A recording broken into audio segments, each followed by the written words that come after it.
Hello, you beautiful degenerates, and welcome to Links and Locks, Action Network's golf betting podcast presented by Bet365. I'm Roberto Arguello, your host, and I'm joined here, as I am every Wednesday, by my co-hosts, Spencer Aguiar, that's at Tee Off Sports on Twitter, and Nick Bretwish at Sticks Picks on Twitter, that's Sticks with an X. This week we're going to be previewing the American Express, and this is an interesting tournament because there are three different courses that they play at, including PGA West Stadium course, where they'll play 2 rounds. It should be a fun one. It's not everyone's favorite tournament, but we're going to get into it very quickly. Guys, give me your best bets. Just tell me what your bets are right now, and we'll get into why they're your best bets later on as we go through our cards. Spencer, let's start with you. So my best bet this week, I'm going back to the head-to-head market. It's going to be Siwoo Kim plus 100 over Andrew Putnam. All right. He's riding that Siwoo wave. What about you, Nick? I'm going to go with Mr. Pete Dye himself. Jason Day, top 40, plus 125. All right. I like the Jason Day. I like the Siwoo Kim. I'm going to go with my guy, Carl Yuan, top 40 at plus 175 on Bet365. We'll get into these picks in a little bit, but first, let's go through the course preview. We've got 3 courses on tap this week, Spencer, and what are you valuing more than other things this week? It's a tough tournament. As you said, it's a 3-course rotation. All come in at under 7,200 yards and feature a par 72 build and POA Trivialis greens. The best way I can describe that would be the Bermuda surface is dormant this time of year, and they overseed the courses with a minimal grain texture that produces these carpet-like surfaces that roll very smoothly. We aren't going to have them as slow as some weeks, but there's probably a reason Rahm has voiced his displeasure in the past about this being a putting contest. The stadium course will have water that comes into play on 9 holes, and extensive bunkering can make finding fairways imperative, especially when you realize that locating the short grass here produces around the highest birdie percentages on tour yearly. But with all of that being said, it's a weird tournament that allows everyone 54 holes of golf before providing a Saturday cut. Add that to the param nature to these rounds and lack of stat tracker on any course that isn't the stadium, and you can quickly get these long drawn out days that feel like they take forever. You kind of talked about this, Roberto, but unfortunately, it's probably not the best tournament from a betting perspective for all the reasons that I mentioned. I likely won't be finding myself with much exposure on other days after everything begins just because of the lack of stat tracker that we have at 2 of the courses. But I guess that's a bridge we can cross later in the week. Maybe we can find one of the venues playing exponentially easier than the rest and find value that way. But you're going to kind of have to trust your pre-tournament model that you run.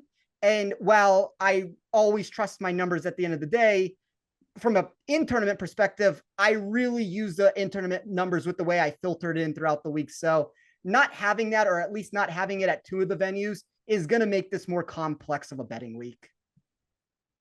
Nick, anything else to add there that you're looking at? Honestly, I'd echo everything Spencer says. I think he does one of the best course breakdowns in the industry. When I was going through the numbers and trying to build out my handicapping system for the week, like Spencer said, I think it's not a great week to bet, especially when there's 3 different tournaments, or 3 different venues, and the lack of shot tracker obviously hurts too. Just the winners have done it in so many different ways. There's no true makeup of what wins here. So what I really found as a common denominator is I think guys have a lot more success, not in terms of just winning, but placing, top 30, top 40, stuff that I look for in the betting market is distance off the tee and accuracy off the tee. There's a ton of bunkers. And the par 5s you really want to get after. They're not actually, some of these courses are short, but the par 5s are a little bit longer here. So I want guys that are just long, elite ball strikers. And obviously putting is going to come into it. We all know about Jon Rahm and what he said here. But I look at putting every single week. You have to make putts to win a tournament. You have to make putts to make cuts. I guess that's a nice little rhyme there. I should trademark that one. But yeah, I want long, elite ball strikers and guys that have success on Pete Dye courses. Yeah, I'll echo all those thoughts. I wanted longer guys, and the Pete Dye courses are kind of weird because you can miss fairways, and not every missed fairway is equal, because sometimes you'll miss it in the water or you'll miss it in a bad bunker and you're just kind of in a hard place. But other times you miss it in the rough some places, and it's going to be okay.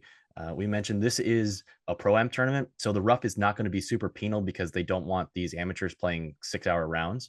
So if you're in the rough in certain spots, it's much less penal than some other misses. So you really got to kind of know where to miss. And from experience, playing Pete Dye courses can be pretty squirrely. He was tasked with designing this course and making it the hardest course in the world at the time.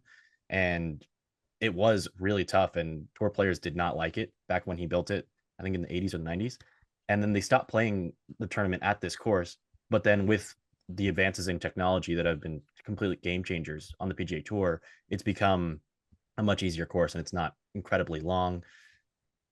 A lot of times there will be something visually very challenging, like a water hazard on one side or penalty area on one side, and then you think you can bail out on the right side, but that's not really a good bailout spot either. And you just got to take your shot. You got to shoot your shot, and you've got to hit the fairway on some holes, and there's really not a great spot to miss. That's why I think a lot of the Pete Dye influence and Pete Dye results on other courses is very important, and is very important this week. Without further ado, oh yeah, go ahead, Spencer. No, I was just gonna say, I mean, I think what you said rings true in all facets of how you mentioned it. It's a positional golf course, but on top of it, one of the things that I added in my model was aggression. So that's players that on the short par fours, on the par fives, they're going to be more inclined to go for the greens, in less amount of shots than the rest of the field. I think that's a way where distance can come into play, which what Nick was talking about there. Like, find me the player that is going to try to win this golf tournament. We know that you need to produce birdies to win here. Yes, there are jarring mistakes that you can make. There's tournament ending errors that if you go in the water or you make the wrong decision, you can end up losing the golf tournament. But at least find me the guy who's trying to win the event. So one of the things I added in my model was aggression this week. And I think it's a really good filter to kind of weed out the players that are on Sunday not going to necessarily go for it when push comes to shove. I completely agree. Spencer, let's get into our outright card. Break down all your outright picks and let us know why you're on them. So when the prices initially got released on Monday morning, the first thing I noticed was that we had the highest hold percentage we have received in almost a year.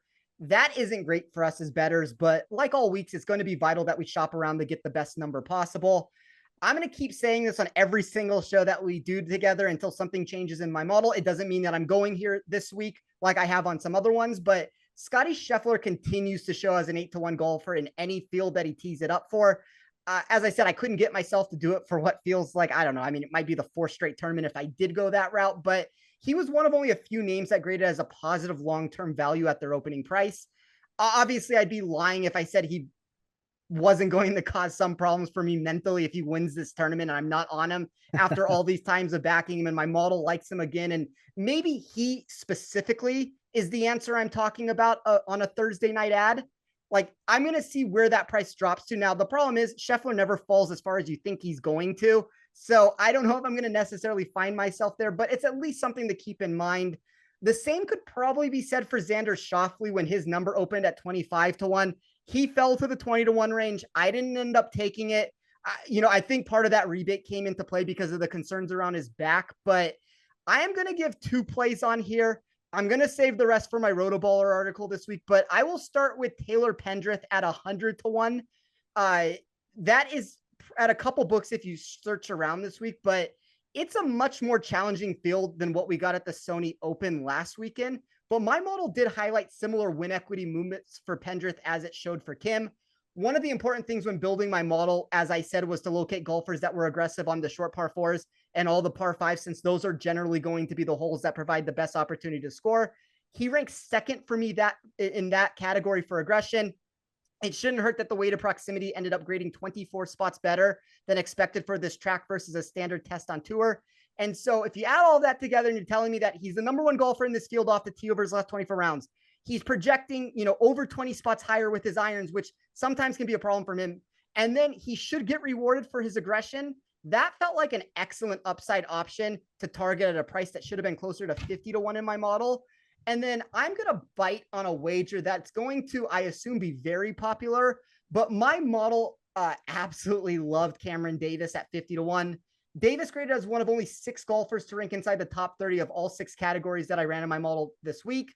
That joined Scotty Scheffler, Patrick Cantlay, Tony Finau, Sungjae Im, and Siwoo Kim. And his combination of placing inside the top 20 for weighted proximity, distance, aggression, GIR percentage out of fairway bunkers, and the all-important scoring at each par range moved him into this range that thought his metrics showed closer to being a 30-1 golfer than the 50-1 price being offered in the space. For what it's worth, I barely ever run that aggression metric, but it kind of goes back to all the reasons that I said. I think you're going to have to go for this tournament if you want to win it. Roberto, you mentioned this, and I really like the point that you brought up. You might think that you're bailing out in a situation by not going left and you end up going right, and you end up in a worse decision and a worse placement by going that way with it. I want golfers that are kind of going to block out everything and just hit their shot. And that's kind of where the aggression thing comes in. Now, you might get a Sunday implosion, but also find me the player that can win the golf tournament on Sunday with that. And Pendrith and Davis were two of the guys specifically that really jumped up my model when trying to find win equity that way. I like both of those plays. I'll touch on them in a minute. Nick, what are your outright plays this week? I'm also on the Pendrith train, and then I got Keith Mitchell 100-1. I think there's multiple books out there in the legal space that can do that one. Aaron Wise 50-1. I had to take Jason Day, Mr. Pete Dye 70-1, and then I did get a little chalky. Usually too short of a number for me to bet, but I like Tony Finau for the exact reasons you guys just kind of talked about. Taylor Pendrith, I think he checks all those boxes and has higher win equity, but obviously his price reflects that. 15-1 for Tony Finau. And then one bomb, I guess, if you want to call it that, Taylor Moore 300-1. Had to get it out there. I love that guy. Can I make Taylor a really bold prediction really fast? Go for it. Please. So I'm going to say, I don't know if it starts this week. I'm going to say Tony Finau, before this year is finished, ends up becoming the number one golfer in the world. Ooh. Wow. That's bold. John Rahm's on a mission right now. I don't know about that. Rory, I don't think Rory keeps it that long. I just don't think he's going to play as much, but I don't know. John Rahm seems mad at the world, and he keeps opening at 6-1 at every tournament. It's kind of tough to, I don't know. And he's finishing mad at too. This course. Yeah, he's mad at this course. He's got aggression. I don't know if that's the aggression you're talking about, but yeah, that'd be badass though for Tony. I don't know. If John Rahm wins this week, what's his number going to be next week at Open for Torrey Pines? Oh man, 4-1. Yeah, I mean probably minus 110. He'll probably be 4.5-1 or 5-1. If he wins. I have that actually. I did break down that tournament. Yeah, I have him at 8-1. So sportsbooks in their whole percentage, like 4.5 makes sense. Yeah. What number would you need to see to bet him next week? 8-1. No, I won't bet anybody sub 10. Just sacrilegious for me. But yeah, no, I'd maybe 10-1. It's like the Scheffler thing that I kind of keep looking at, because Scheffler continues to be a guy that's 8-1 for me, and I consider him at that 11-1 mark. So I guess I'll give a very similar answer, like somewhere between 10-11. But I mean, unfortunately, unless something horrible happens to Rahm, which he probably then won't play the tournament, he's not going to be sub. I mean, he's probably going to be 7-1 next week or 6-1 again. Yeah, so at that point, like, wouldn't you just like it happened in Century? Obviously, you got a ridiculous circumstance, but wouldn't you just wait live? Like, it's not like he's going to come out of the gate and have a 5-stroke lead and just go wire to wire like that. The odds of that happening in golf are just slim to none. Like, wouldn't you just wait? Like, if he opens at 6-1, let's say that's probably a safe number. Wouldn't you just wait live and get like an 8-10? Like, if you're on Rahm, your expected value has to go up significantly if you just wait. Yeah, I mean, part of the problem is I don't know where it can actually go to, just because he's so good on that course. Like, even if he starts slowly, what are they realistically going to drop him to? I'm going to say this. I could see next week being the Rahm versus Finau duel, and maybe the winner of that all of a sudden gets that head start to being the number one player in the world. But I've always said Finau is going to win, and I'm getting off a tangent right now, but I've always said Tony Finau is going to win at the Farmers Insurance Open at some point in his career. This might be the perfect opportunity. We'll talk about that more next week. I'm very interested to see where his number will be for that event. Well, hopefully he doesn't ruin your number next week, but if he does, at least Nick will be on him. Yeah. I really like Finau this week, but after going up the board last week, I'm not going to be treading those waters anytime soon again. We'll get into that later, but I love your picks. I've got a lot of commonalities in them. First, I've got Jason Day 7,000 plus 7,000, so 70-1. We know about how he does on these Pete Dye courses.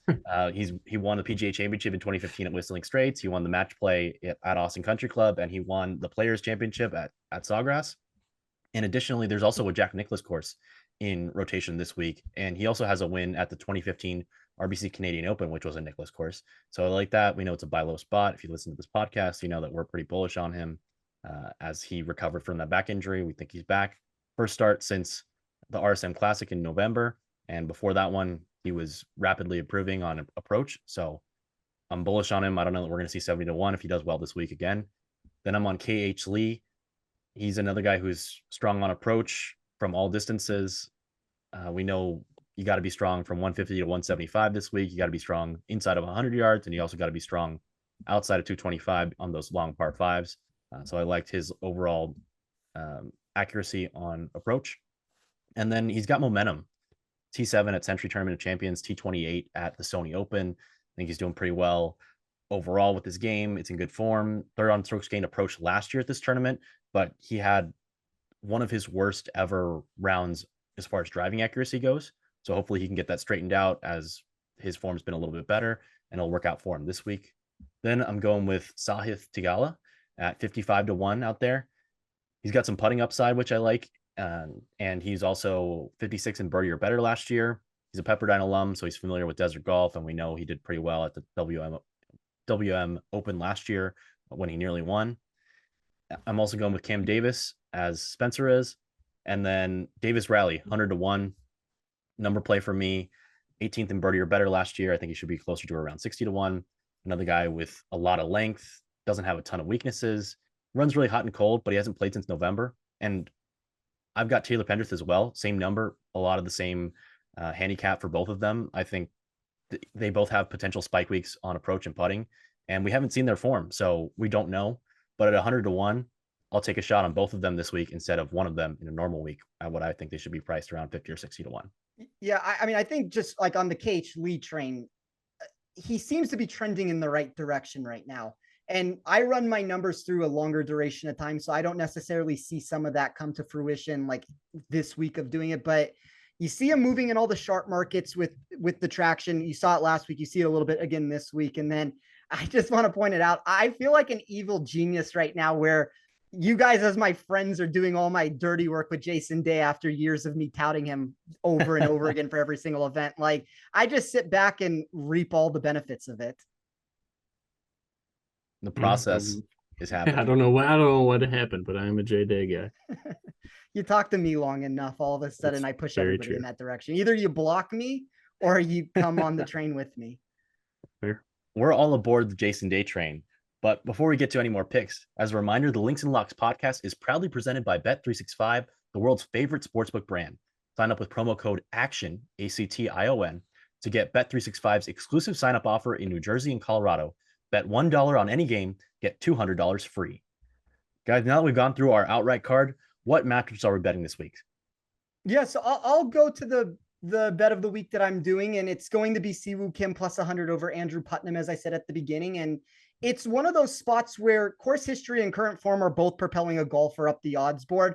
But at what point do we say enough is enough when it comes to the range a golfer is entering, especially in Putnam's case, when there's a handful of red flags that you can find in my model. So I'm not a course history person, but the 3-course rotational aspect of the American Express places the venue outside the top 35 on tour when it comes to rollover predictability.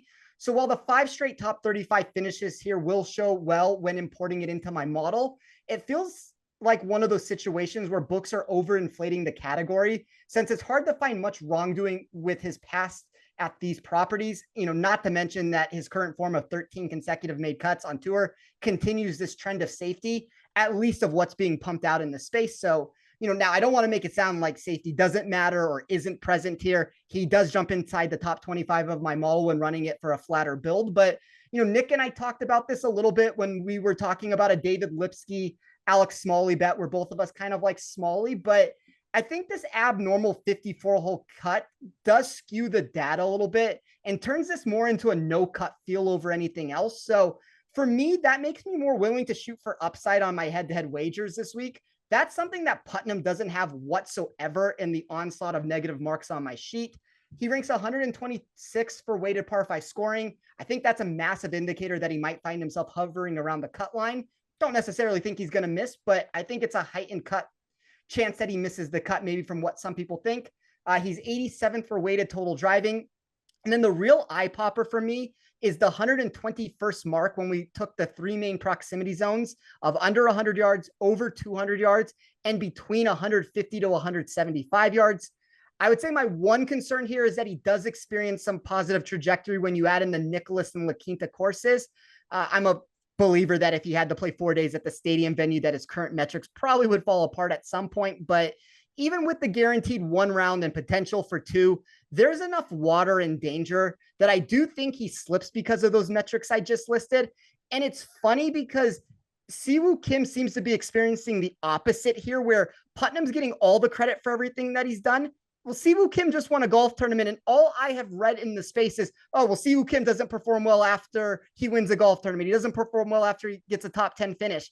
I mean, look, we're looking at like 4 or 5 tournaments here. Like, we're talking about 4 victories that he's had and a handful of top 10s to where he could have been going to a bad tournament the next week. It may not have been a course that fit his eye. I think that these 2 courses in general are 2 events. I mean, there's a reason why he's won this in the past, but I don't know. I mean, my model had this closer to minus 130. I had 30 points of value at the plus 100 numbers. So give me Siwoo Kim in a spot to where I wouldn't be surprised if he bounces back with another top 10 finish. And I'm not going to predict that Putnam misses the cut. My model is not even predicting that to be the case, but I wouldn't be shocked if this ends up being like a 53rd place finish for him. And it just ends up being a disappointment. And, we win this with relative ease if Siwoo can do what I'm hoping he does. And Spencer, I think that a lot of people had this week circled as the week for Siwoo Kim to really flourish. And just because he won last week, a lot of people are skeptical. So I like the play at plus money there. I think I'm going to have to join you on that one. Yeah, he's 6th in my model, and that really has nothing to do with him winning the event last week. Like, yes, I run it through a 1-year duration to where I include the 2022 stats and the 2023 stats, but he didn't gain so many strokes. Like, it's such a small percentage of the weight that I'm putting into it from that one golf tournament, or even this year in general, from the couple events that we've had. Like, there's a reason why he's found success on this course repeatedly, even outside of the victory. And as you said, Roberto, this was the week that a lot of people were pegging him to make a run. So now if everybody wants to get off of him, whether that be for gambling or DFS or whatever we want to talk about, I'm going to jump in those moments where everybody's running the other way. Nick, do you have any matchups this week? Yeah, we love to talk about form, but if they win, form doesn't matter apparently in the in the industry. But yeah, I love Siwoo too. So I have one matchup. Don't love it. I would not have bet it if it was a 2-day cut, just with the volatility of the player I'm going to back again this week who let me down last week. I'm going to go Alex Smalley over David Lipsky. I believe that's minus 110 pretty much exclusively, or not exclusively anywhere, I should say, book agnostic. I like the proximities for Smalley more. He's significantly longer off the tee. He doesn't take a big hit in terms of accuracy like Lipsky is a fairway finder. That's fine. But like we talked about earlier, I think we all want longer hitters on this tournament.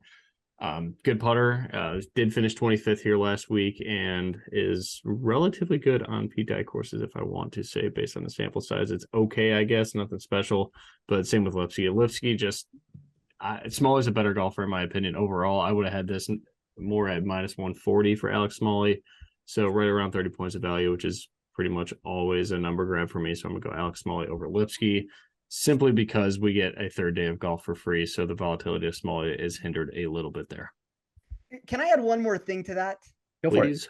So yes, I mean, we'll be book agnostic here, but there are prices in the space where he is closer to that minus 140 number that Nick finds proper. So I tend to, maybe I'm not that aggressive to where I would say minus 140 is the proper number, but I don't know. I mean, to me, my model seems to think minus 125, minus 130. So regardless of the situation, it's a mispricing at a minus 110 number. And I wasn't going to add it, but I think, Nick, you talked me into it just based off of the extra round. Pod play. We got a live pod play. That's our favorite.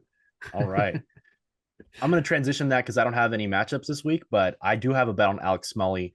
I bet 0.1 unit for him to go top 20 at 4-1. And I also bet 0.2 units for him at plus 230 for a top 30 finish. And I like him for all the reasons that Nick said. And I think it's a buy low spot for him, as he had his worst driving accuracy week in a calendar year last week at the Sony. And he still was strong on approach. And I think that's going to play this week. I wanted to buy more on the upside than on a matchup play there. I also considered a different matchup play. I considered Cameron Young over Will Zalatoris, but I ended up instead choosing to go Will Zalatoris to finish 24th or worse. And That's because I just don't know about his back health. I think he's healthy enough to play. I mean, he's healthy enough to play, obviously, as he played in the Tournament of Champions a couple weeks ago.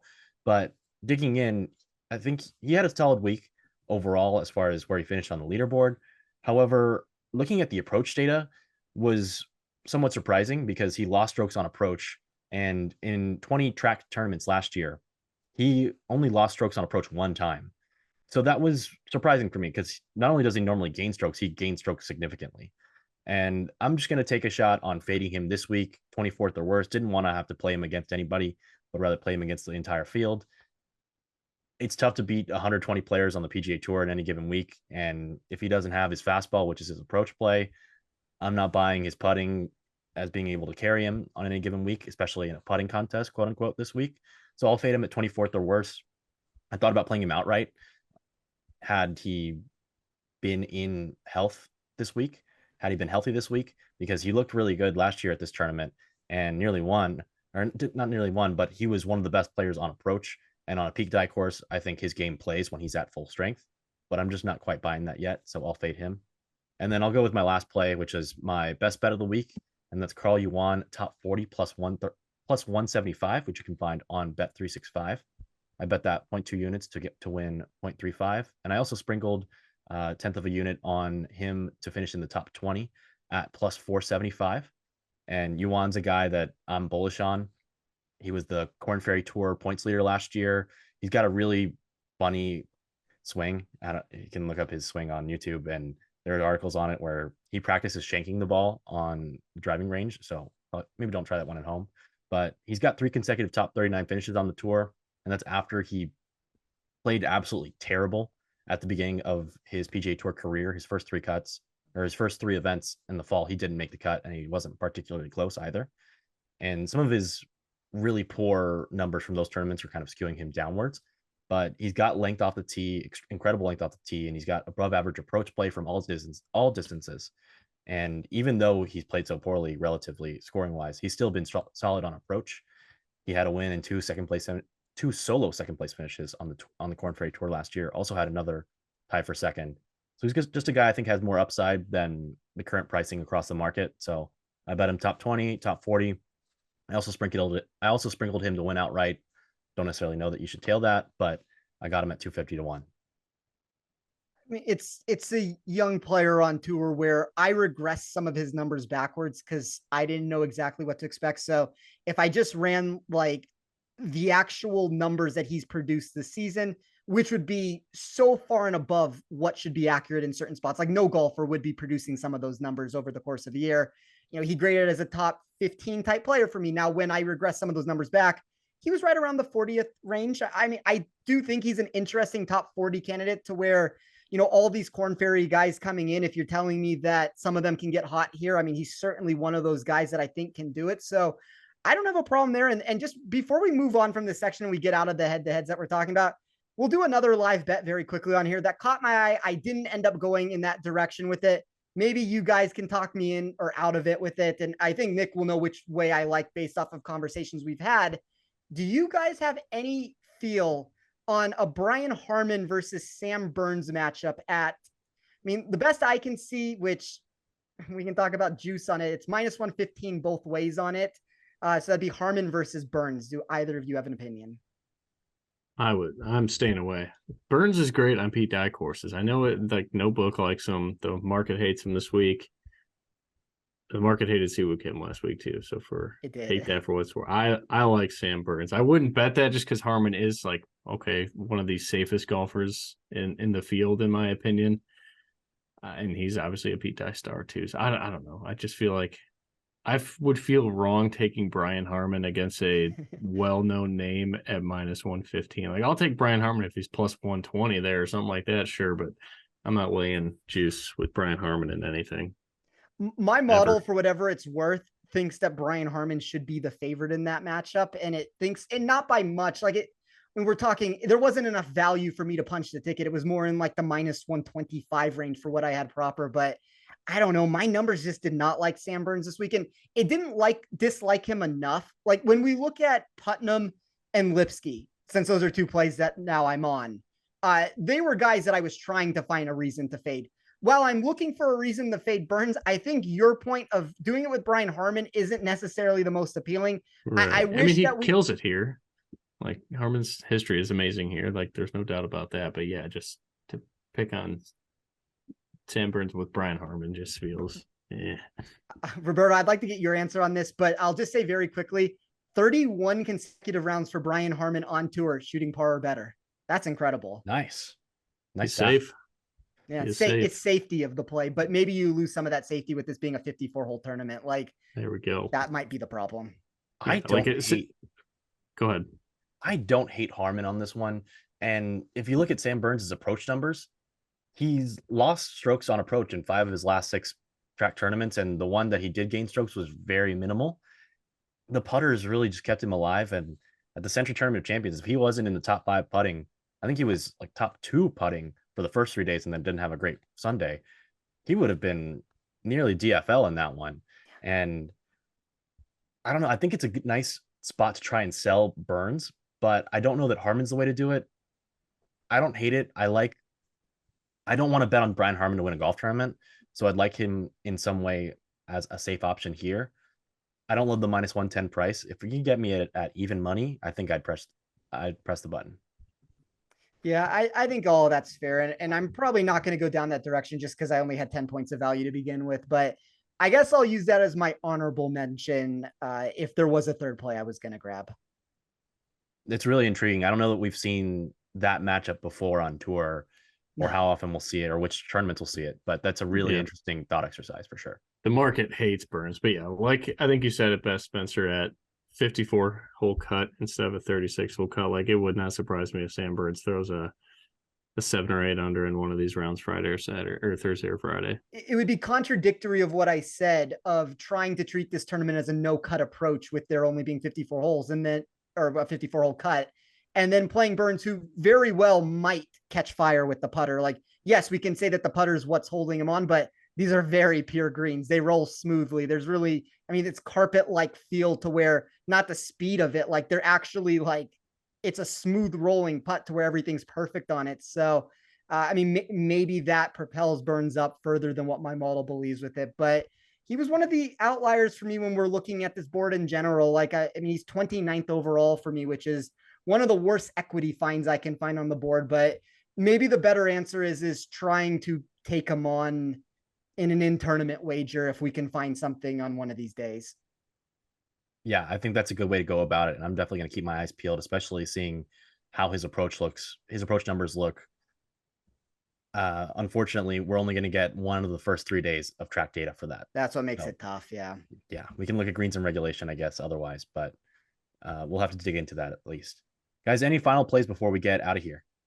I will add one more play here. So I feel like this has been, we can say Jason Day is like the poster child of this show, but I really feel like between the three of us, it's been Harris English. We have talked about him a lot in different iterations of how we want to play him and what we think is proper. This is going to be the week that I jump into the mix. So I'm going to take Harris English to come top 40 at plus 160. He ranks 8th in my model from the 3 critical proximity buckets this week. So that'd be under 100 yards, over 200 yards, in between 150 to 175. He's also second place from, if we only look at from the under 100 yards mark of it. And then you add in the mixture of good drive percentage, par 5 scoring. I think those two totals are reasons why he pushes up even higher. Like that moves him inside the top 25 in any iteration of how you want to run him in my model. I mean, he's really inside the top 20 in any iteration based off of that. But plus 160, I thought was a good number on a golfer that we always said, if the irons start turning around, or if we get a course where the irons are suited for him, that's going to be where he starts finding success again. And for me, this feels like the track where Harris English can use some of those strengths to his advantage.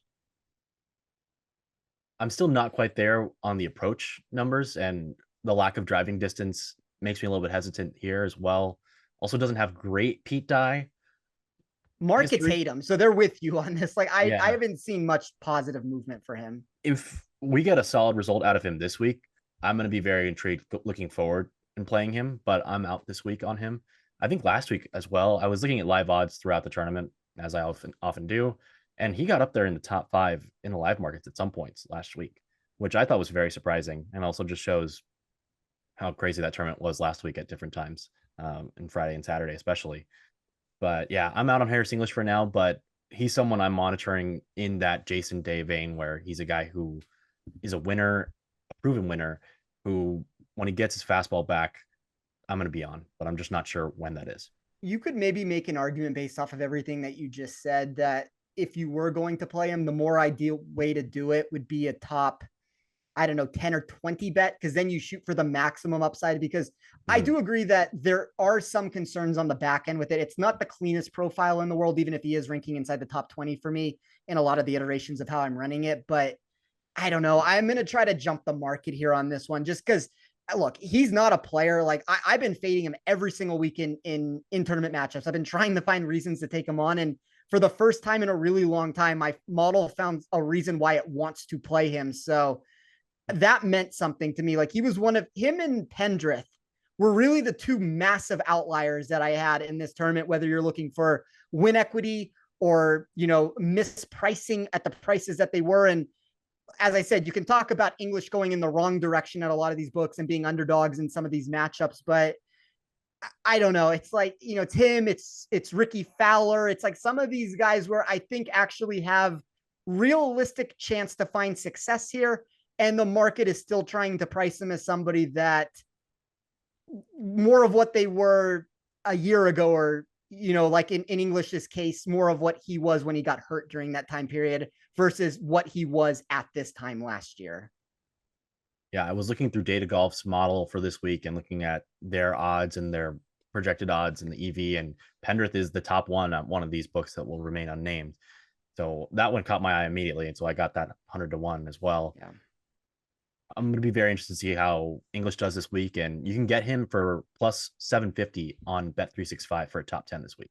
I think it's intriguing. Like, obviously, I'm stuck and locked into this top 40 route right now, and I don't know if I'm going to necessarily go that way with it, but that might be like the more beneficial way to play this, is just shoot for the maximum upside, because one, you're either going to get the old version of what we've gotten with Harris English and he might miss the cut, or two, things come together like my model believes, and all of a sudden you have a top 20 type play or potentially a top 10 play here.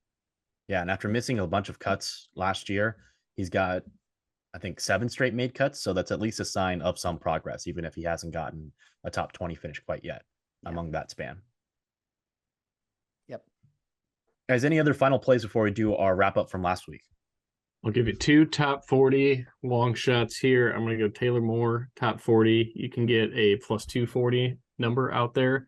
And then you got your boy Karo Yuan. I'm digging this guy, Taiga Semikawa, top 40, plus 420, number 1 amateur in the world. He's plenty long off the tee. The approach data from last week is kind of hit or miss. It seems like he can go absolutely elite or just go ice cold. I hope he gets elite iron numbers this week, but plus 420 for that. I'll take 4-1 on someone who kind of passed my eye test a little. I did see of him last weekend, but I'm going to buy the pedigree, and his name's Taiga. So let's go. That's intriguing. He doesn't have a ton of data, so I'm going to be interested in seeing how the guy wins. I mean, he's won 2 events on the Japan tour, but there's plenty of good golfers that come from there, and he was in college when he won. So just, it's kind of like the reason, like it was before we were on the show, but we were kind of talking about the success of Tom Kim going into the Scottish Open. And obviously he was great at, it was a US Open, right? That he was, he finished top 20. Did he? I should know this. I'm sorry. Real quick. I gotta figure this out. US Open, he finished 23rd.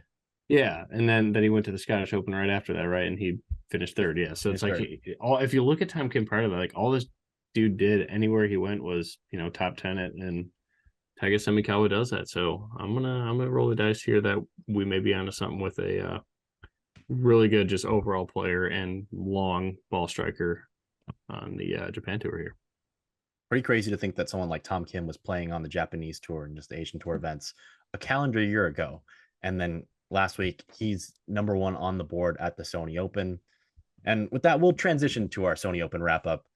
I was dumb enough to play Tom Kim last week at the top of the board, and really I was confident after 3 holes. He was 2 under after 3, and then the wheels kind of then 6-footers came and and Mitch came and went.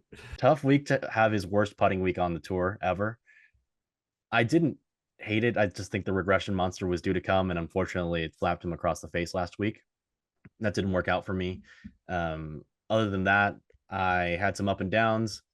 Basically, treaded water. Didn't have much on the Hubbard top 10 plus 1200, Russell Knox top 20 as well. I think around plus 400. Those both missed for minus 0.1 units. And then my fades were spot on. Spencer, you hit on this one. Kurt Kitayama, I think it was 44th ish or worse. So I tailed you on that on the pod last week. And then I also had my big fade of Hideki Matsuyama, 23rd or worse. Those both went beautifully. Not a lot of drama. Tom Hoagie, 27th or better, did not work for me. But overall, I ended up down 0.4 units. How was y'all's week last week? I do this for a living, and I try not to let anything that happens weekly affect me. But man, missing out on Siwoo Kim was an error that so did not need to occur. My model loved his upside totals when I ran it from a win equity standpoint. Something that anyone who uses my model saw with him grading inside the top 10 names of the field for pure upside. But a combination of overinflating my units elsewhere and then stubbornly not adding him at any point throughout the week did lead a very sour taste in my mouth.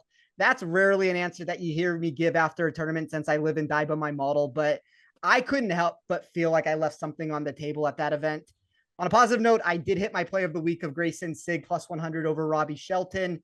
I feel like that's the 5th or 6th straight episode where I've been able to do that. So, hopefully we can try to extend that streak this week. I gave Brendan Todd out to land in the top 40. I also won that specialty bet on Bet 365. I think it was to finish 58th or better, I believe is what the number was. All of that would make you think that I had a winning week, since anyone who took my card directly from here would have come out ahead. But I don't know, you guys. It's been a really slow start with my in-tournament plays this season. Maybe it can be blamed on regression, since I was hitting those at over a 60% rate through over 700 plays. But it's one of those things where I'm not really that worried. 90% of those in-tournament losses beat the eventual movement by 20 plus points. I do think there's some volatility to begin this season as players get back in the form. It's just a matter of having things normalize again in our favor. So it was back-to-back losing weeks for me, which is never how you want to start a season, but it's also not the first time that this has happened, to where you get this limited data, players coming off of a break, and the numbers aren't exactly where I want them to be. And you're a couple units down before you really know what hit you to start the season. So I'm hoping that we bounce back at some point. I don't have a ton of action in play. Adding Smalley over Lipsky is going to at least bulk up the card more than it was going to be originally with it, along with the Siwoo Kim over Putnam wager that I have. But I don't know. I mean, I'm looking forward to the Farmers next week. That's always been a tournament that I have found some success at.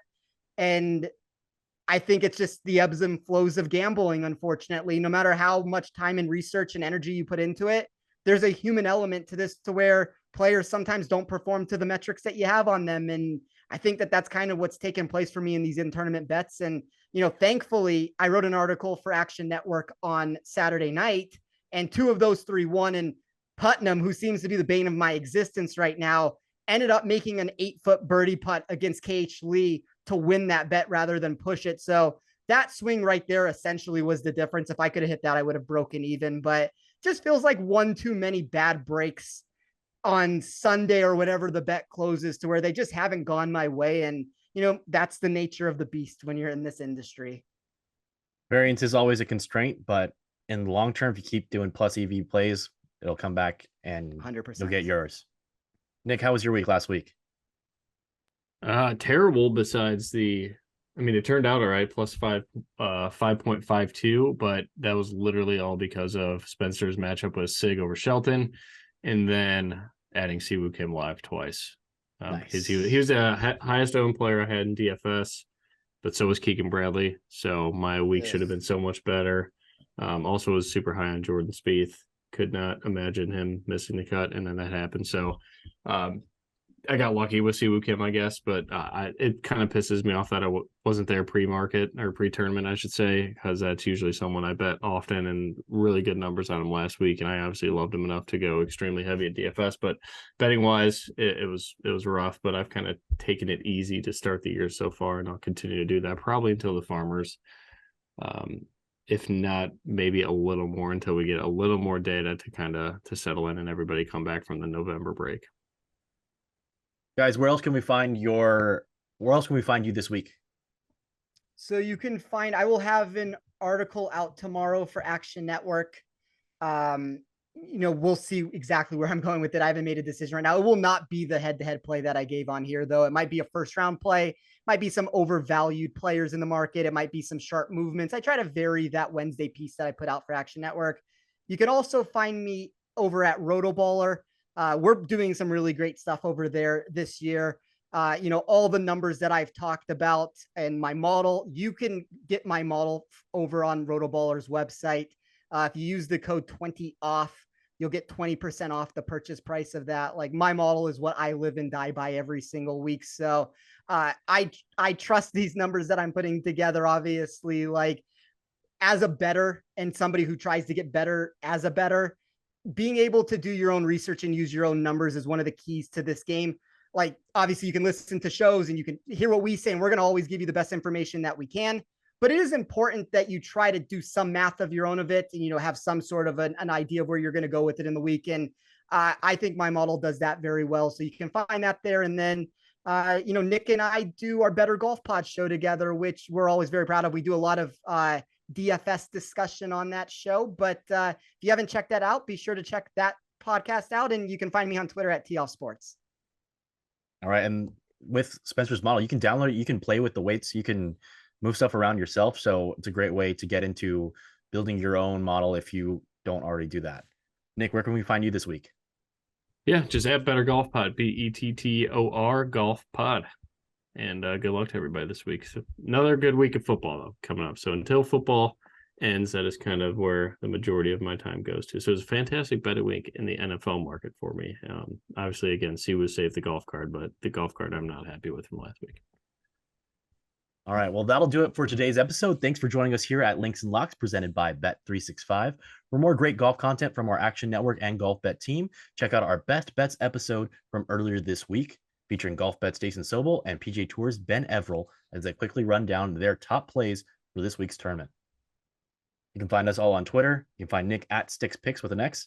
You can find Spencer at TOff Sports. You can find me at Roberto A213.